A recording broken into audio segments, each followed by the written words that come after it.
All right. Hello, guys. This is Christian Idealism, and today I'm going to be presenting a sort of presentation that I've been working on for about a week or so.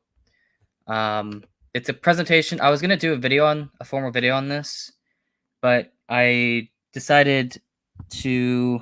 Sorry, I think you guys can hear me. I'm pretty sure you can. But I decided to do a PowerPoint presentation because, well, first of all, my old computer, my laptop broke, and so I basically lost all the stock footage that I had in my computer, and so I was unable to actually do a formal video on this. And so I've decided to just present briefly my view of salvation history. And if you guys have any questions near the end, you can ask them. I have no problem with that. So, or in the comments when we're done. So this is going to be very brief. It's not going to be too long. So it's only 10 slides, so it won't be too long. But anyways, let's get started. So I guess the first thing that I want to point out here, at least my view, you start with Genesis, right? And typically, a lot of Christians I've seen, I take my own sort of view on this.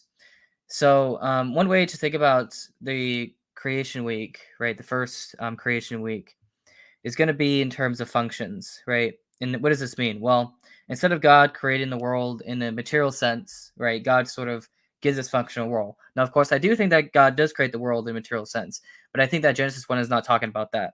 And that's the main sort of fundamental difference that I sort of have that I see in Genesis, right? This view is what I call the functionalist view of Genesis. This is proposed by the scholar John Walton. And I think that at least his views on, how we are to understand Genesis, I think is mostly correct. Although I would probably disagree with him on some things when it comes to, like he thinks that Genesis 1 is talking about an absolute beginning point, whereas I don't think it is. So that's going to be somewhat of a difference there. But for the most part, I sort of take his view. Another clarification here is that in the beginning should be when, right? So I don't think that in the beginning should actually be in the first slide, right? And there's a few sort of reasons for that. One of the first, I guess, important reasons for that is going to be that I think that verse 1 is a dependent clause, right? And so it's not going to, because verse 1 is dependent on verse 2, at least in terms of, you compare Genesis 1 to Genesis 2, then it would imply that sort of God showed up to create the world, right? That the world was initially formless and void, right? And then God sort of showed up to give its functions, right? And so this also implies that, at least my view is that there existed a sort of pre-chaotic state, right? So in Genesis 1, you have this pre-chaotic state, and sort of God sort of shows up to create the world in that sort of way, right? Again, this is just my sort of interpretation of Genesis 1. If people have different views, that's fine. But again, we're just going over, what I think is the correct interpretation here.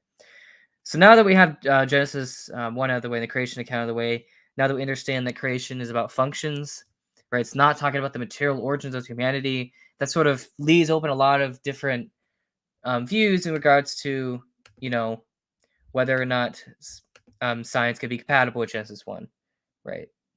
So this brings it to the next, I guess, stage, right?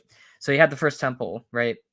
This is where human beings, were created by God, right, in this functional role, and then what happened was God decided to have a relation with humanity, right?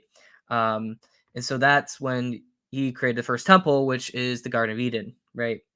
The Garden of Eden is sort of the first place that God interacted with humanity, right? Now, for me personally, I don't know exactly when Adam and Eve showed up, right?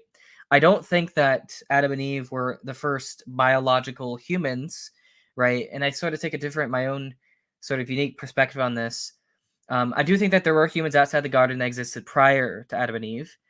And I view that I view Adam and Eve as our genealogical ancestors rather than our genetic ancestors. So it's not that everyone, um, it's not that every human being in history is related to Adam and Eve in a genetic sense, but rather you can sort of trace back that we're related to them in some fashion in a genealogical sense and not a genetic sense, right? So instead of having Adam and Eve sort of started from the top and then going, being the parents of everybody, right, of all humans, rather you have this sort of you have humans first, right, and you have Adam and Eve that show up, and then over time, as Adam and Eve's offspring sort of interbred with the people outside the Garden of Eden, then you have this sort of genealogical ancestry. And my sort of view on this is that by the first century, everybody in the world was genealogically related to Adam and Eve, right? And so you're not going to have this sort of issue with genetics, right? It's fully compatible with evolution, right? And I think that at least overall, I think that the scriptures support this view. I think that the scriptures support the view that we are genealogical ancestors of Adam and Eve and not genetic ancestors, right? So I think once we make that distinction, there's not going to be any conflict with at least with evolution, right? In our understanding of genetics. Right. Now, I also do take a very traditional view of Adam and Eve in the sense that I think that Adam and Eve were specially created, right? So this is a very like it may seem like a young Earth creationist view, but it's not, right? I do believe that Adam and Eve were specially created by God, but that it don't that basically I only view it as there's only one miracle, and that's the creation of Adam and Eve, and then because they were the first priests of God, then that's when through their lineage, so to speak, then you would eventually get to the Messiah, to Moses, and all that stuff. We'll get to that later, but I just want to make that clear that I do think that Adam and Eve were specially created. So I do take a very, very traditional, like conservative view on at least the creation of Adam and Eve. Right? I don't think that Adam and Eve, were like I don't think prior to Adam and Eve that they were like hominoids or something. I think they were specially created in their own unique fashion. So I just want to point that out.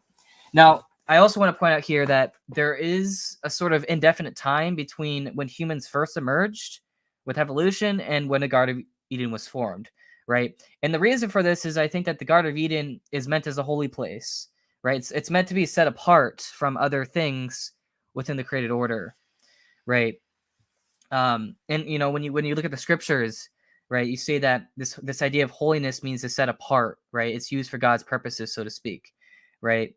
um and I think that the Garden of Eden was a holy place, right? And that Adam and Eve were holy people, right? And they were sort of meant to be the first priests of God, right? And because God sort of set up this holy place, the Garden of Eden, and had Adam and Eve as the first priests. What that was meant to do, right, was it was meant to have humans from outside the Garden of Eden sort of enter into relationship with God through, Adam and Eve, and that whole story, right? So that's sort of my overall view of Adam and Eve. Now I could go more detail here, but I'm not going to. Again, I'm just very, very briefly going over my views of Adam and Eve. So bear with me here. Um, all right, so the first, so that's my views, right? Now, for the fall, it's a little bit different, right? I do think that the fall did happen. I do think that Adam and Eve, obviously, as I said earlier, I take a very traditional view. They not only existed, but rather they were also specially created. But I also think that the tree of knowledge was not something bad. So I don't view the fall as like, this traditional view where, oh, well, the tree of life was meant as good and the tree of knowledge was meant as evil. And then Adam and Eve were sort of put in this weird situation where they had to like, choose which path they wanted to go. I don't accept that view. Rather, I take the sort of view that I take a sort of sacramental view of the Garden of Eden. So basically, I view it where the punishment of Adam and Eve. So the reason why they were kicked out of the garden, right, is because they took the knowledge of good and evil in the wrong way, right? So I actually think that the knowledge of good and evil, like from the tree of knowledge, was actually they were meant to do that eventually, but I think that they did it at the wrong time, and that's the main issue, right, is that they made themselves sort of the centers of order, right, so to speak, right, um, where they sort of wanted to um, posit themselves as the center and source of order, right, and is try to give themselves wisdom apart from God, right. So the whole idea is that they took the wisdom that God gifted them, right? And they use it in the wrong way, and they use it in a very selfish way, right? And so that's sort of what caused the fall, right? At least that's what caused them being sort of excluded from the Garden of Eden, right? And I think that given a sort of understanding of Adam and Eve, this sort of helps us answer a lot of objections, right? So because I've heard a lot of people sort of object, why didn't God just not put the tree in there or something or whatever? But I sort of view it differently. I think that the tree was supposed to be there. It's just that they used the Garden of Eden in the wrong sort of way. So yeah, that's basically my view. At least with the tree of knowledge of good and evil, I think that the tree sort of functions very, very similar to how a sacrament would function. But again, that's sort of my view. Now, this has implications for the curse as well, because to curse something means to remove God's blessing, right? So a curse is not like something. When God curses something, it's not like, oh, I'm just going to add something bad to it, right? But rather, God is taking something good from it, right? In this case, it's going to be a blessing, right? And so what happens is, with the curse, right? The curse, on my sort of view, is that God takes away the blessing, and so then the Garden of Eden is no longer it's no longer a holy place, right? So that's basically what happens. So when it talks about the curse, it's talking about a removal of blessings and a removal of holiness, right? Um, and this has implications for original sin, because the whole idea is that original sin, right, is a state of the soul. It's not something. It's not like Adam committed a sin, and so then we inherit this punishment called hell, right? I don't view that. I don't view original sin that way. I think that original sin, I view it, the Catholic view of original sin is that it's a state of the soul, right? And I guess one way you can sort of think about this is original sin is basically, in a nutshell, when you lack the graces of God. So when you don't have God's grace, um, then you're in a state of original sin, right? Now, the reason why they call it original sin is because you're initially in that state, so you initially don't have the graces of God until baptism, right? So baptism is what actually, um, baptism is what gives you the grace of God. It gives you the sanctifying grace, and so it gets rid of that original sin. And by the way, I guess announcement here: I am getting baptized today, so this will be happening to me personally today, at least in terms of baptism. But anyways, I don't want to get too off far track on there, but one another sort of idea in regards to at least original sin and how how the fall sort of works is that if you read Romans 5:14, it reads, "Yet death reigned from Adam to Moses, even over those whose sending was not like the transgression of Adam, who was a type of one who was to come." So this whole idea, okay, so this is basically, I just want to have people understand, at least in terms of how this is supposed to work, right?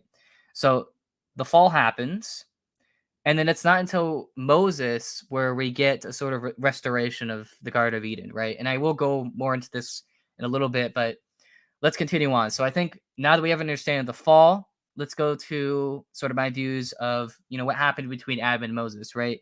So between the time of Adam and Moses, there wasn't really a strong covenant between God and humanity. So God did communicate with Noah and Abraham, right?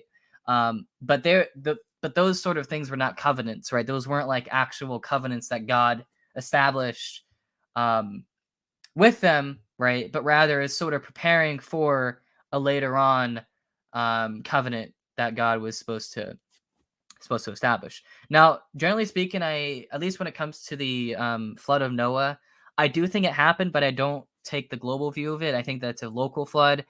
Although I don't know, some people think that it never happened at all, not even in a local sense. I don't take that view. I'm very conservative when it comes to this, so I'm gonna sort of take the view that the flood of Noah did happen in a literal sense, but not in a global sort of in a global sort of sense, right?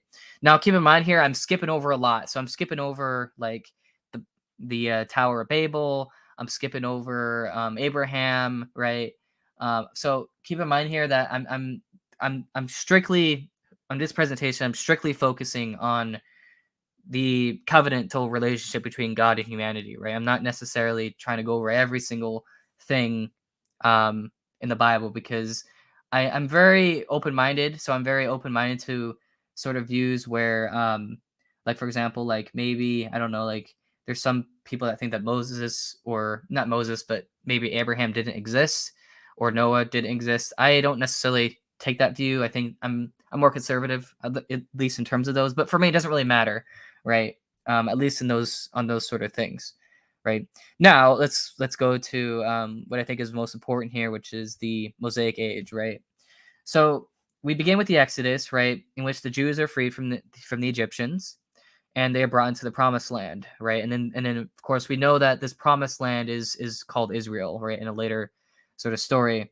So the books of Leviticus, Numbers, Deuteronomy, etc., are sort of like the Torah, right? It's supposed to present what is God's rule, so to speak, to humanity, right? So what Moses does is Moses sort of reestablishes the covenant with God and humanity that was lost in the Garden of Eden, right? So in the Garden of Eden, you know, you have Adam and Eve that sort of broke their promises. They tried to make themselves the source of order, and so God basically kicked them out and said, "No, we're not doing this," right? So later on, then we get Moses, right? And so what Moses does is he sort of reestablishes that covenant, right? That original covenant that was supposed to happen between um, God and humanity, where in this sort of Mosaic covenant, right? Humanity can sort of interact with God in the same sort of way that humanity would have interacted with God in the Garden of Eden, right? Um, and so, this is important because this sort of helps to rebuild that connection between what God, originally wanted, which was, a covenant with humanity, right? And so then, again, I'm going very, very briefly over here, so I'm not going to go over every single detail in the Old Testament, but in terms of my views, I think that Israel gets, King Saul, right? Israel defeats the Philistines through King David and King Solomon, right? And so this is when you also get the first temple, right? And the first temple in this context has to do with the Jewish temples, right? And so if you see here, you can see a sort of, let me see if I can find it. But basically, my idea is that you have the Holy of Holies right here. You have the curtain. I think no, it's called the veil. I think that's what it's called. So you have the veil, and then you have basically in the Old Testament, right? So you have what's called the most holy place, which is right here, and this is where God would be, right? Then you have a veil, which is a curtain, which sort of protects them, and then you have the golden altar, which is I think right here, the lampstand, and so on and so forth, right? So in this area, like I just want to keep in mind here that at least according to the old covenant, so according to the Mosaic covenant, you cannot touch the Ark of the Covenant, right? If you touched it, you would die, right? So it was taken very, very, very seriously, right? God was very, very serious in making sure that it was a very holy place, right? Which is why you get this whole idea where the only time that you could actually interact with the Ark of the Covenant would be with the high priest, like once a year or something. I can't remember exactly when that happened, but yeah, that's again. This is my again. I'm not going over everything in the Old Testament, but this is sort of my general view, and I think that a lot of the Old Testament is at least for me, it's very how should I put it? I don't necessarily hold a liberal view, but I do think that a lot of the Old Testament was at least wasn't pure history. So one example is the slaughter of the Canaanites. I don't think that was history. I take John Walton's view on that. I also don't think that the Book of Job is purely historical. I also think that so at least in terms of the religious customs in the Old Testament, obviously, I think that all that occurred. But as far as like the actual details, like the slaughter of the Canaanites or the Book of Job, I don't necessarily. I take sort of liberal views on that, so I don't think that they actually literally happened in the way that it's described. Some people accuse me of picking and choosing what I want to be historical, what I don't want to be historical. But again, this is just for my general studies, right? And I can there's a long list of um, Christian scholars that will sort of hold this same view as well. So I'm not the only one that holds this. I think it's a very reasonable position in terms of being flexible with the Old Testament. But anyway, so the whole point here is that you have the Mosaic Age, right, where Moses reestablishes the covenant with God and his people. And so that goes on for about, well, depending on when the Exodus occurred, right? So between the Exodus and between that and all the way up until you get to the Messiah, right? Which is, of course, going to be Jesus, right? So in ancient Judaism, of course, there is the idea of the coming Messiah. And it was believed, in the Old Testament that this Messiah would sort of come from the Davidic line, right? And so the whole idea is that they sort of believe that the Messiah was to save the Jewish nation and restore the glory of Israel, right? Or restore the what's called the Davidic kingdom, right? And then, of course, with the Messiah, this would also bring an end to the Mosaic Age, right? Now, of course, as Christians, right, as a Christian myself, as a Catholic, I would view the Messiah of Jesus, right? So I think that Jesus is the Messiah that was prophesied from the Old Testament, right? Prophesied from ancient Judaism, right? And so Jesus sort of represents the completion of the Old Testament, right? It's not that Jesus came to destroy, right? It's not that Jesus came to, abolish the Old Covenant, but rather he's the fulfillment of it, right? And he came to bring a new covenant, right? And so this whole idea, is that Jesus comes, dies, is buried, and resurrects from the dead. And then, during his ministry, right, Jesus sort of establishes this church, right?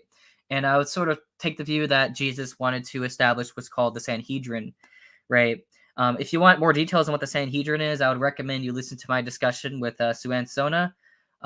This is sort of his argument for Catholicism, which is that you have this early Jewish court that was called the Sanhedrin, and so the Messiah is supposed to come and sort of reestablish that Sanhedrin, right? And so this is where you get a lot of Catholic sort of stuff into there, but I don't want to I don't want to go too much into that right now. But yeah, it's basically Jesus is the Messiah, right? The Messiah that was prophesied from ancient Judaism, right?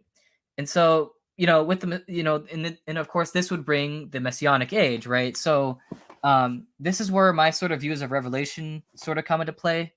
And I think one important thing to keep in mind here is that the Jews would the worldviews of the Jews, they sort of divided their sort of religion into like two different great ages, right? So you had what's called the Age of the Law, which is the Mosaic Age, right? And then the age of the Messiah, right? So of course, right now I would say we are in the age of the Messiah, right? And so when you read passages like Matthew 24:3, it mentions the end of the world, right? But I think that in that context, I think that the end of the world is referring to a period of time, right? So I would view it that the Jews would have perceived the end of the world to be about the end of the Mosaic Age, right? And of course, I would view it, again, this is a partial preterist view, right? Where basically most of the prophetic events in Matthew 24 and Revelations, right? And also in the book of in the book of Daniel sort of happened around 70 AD. So either on 70 AD, like, that year, or before, right? And the reason, there's a lot of, I don't want to get too much into details on why I hold this view, but this is sort of my view of Revelation, right? Where Revelation is not talking about like, when it talks about the Antichrist and all that stuff, it's not talking about like, I don't hold this, evangelical view that, oh, this is supposed to happen like, in the actual future, right? But rather I view most of Revelation as already happened, right? So I think that the Antichrist was Nero Caesar, right? There's a lot of good scholars that would support that view, including Bart Ehrman. And I would, of course, view that the last days, right? So when the last days in the Jewish context would have been the end of the Mosaic Age, right? Which again would have happened around 70 AD, right? So the whole point here is that most of Revelation has already occurred. It's not something that's going to happen in the far future or whatever. Most of it has already occurred, right? And so, of course, I would argue on this sort of view, this sort of entails that we are currently living in the Messianic age, right? The Millennium Kingdom, right? And if you read Revelation 20, you'll sort of see, and it talks about briefly what this kingdom looks like, right? And so in the Messianic age, I would say that Christ, if Christ is the Messiah, so if Jesus is the Messiah, then I would say that he fully restores the relationship between mankind and God through the Catholic Church, right? Now, this is where my views become um, sort of part ways with a lot of Protestants, right? So of course, Protestants are not going to agree with me on this last point, but I do view that the Catholic Church is the sort of new Israel, right? So I do think the Catholic Church is literally the church that not only that Christ established, but that is going to be the Millennium Kingdom during the Messianic age, right? Um, so again, I know that Protestants are not going to agree with me on this, but I mean, I got to present my view somehow. So, anyways, so a few last points, right? So, of course, you have the final judgment. So, at the end of the Messianic age, there will come a final judgment of God on both the living and the dead. Now, of course, the exact time of on this when this will occur is unknown, right? So, my personal view is it doesn't really happen for a while, and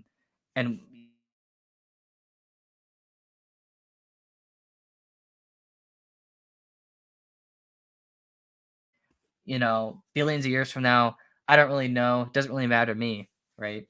The point is that, the important point is not to worry about the future, but rather to worry about the now, the here and the now, and that we are living in the Messianic age, right? And so, with that in mind, I also want to point out here that I am agnostic about universalism.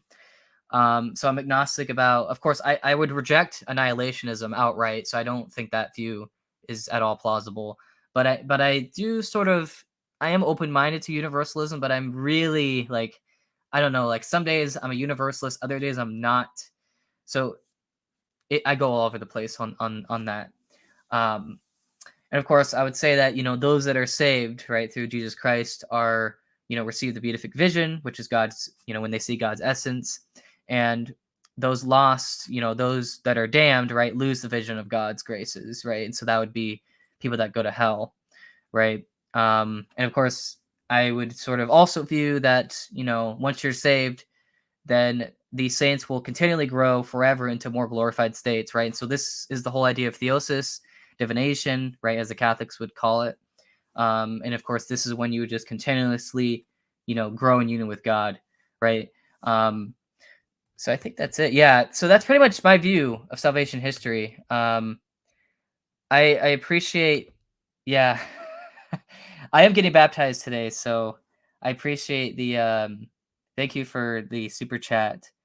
I just thought it would be good to do this presentation today, given that today is the day that I'm going to be baptized, and also my confirmation saint is Thomas Aquinas.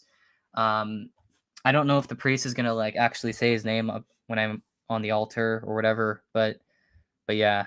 So yeah, that's my Patreon saint.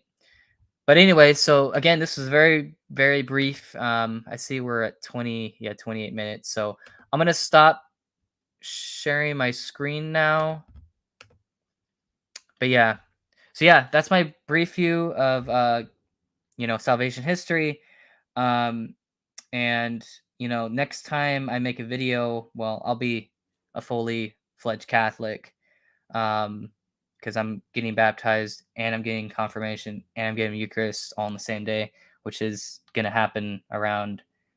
Well, I think we start the mass at 8:50. So I'll what I'm gonna do is I'm gonna see if I'm gonna share if you guys want to watch it. If any of you are interested, if you go to my community tab, I'll share a video of my mass and you guys can see me being baptized. So yeah, if you guys want to watch that, go right ahead. But anyways, I'm gonna stop the stream. So if you have any questions, let me know in the comments later, and I'll try to get back to you if you have any questions in regards to what I went over today. But anyways, God bless you all, and I hope that this channel can grow from here. So thank you.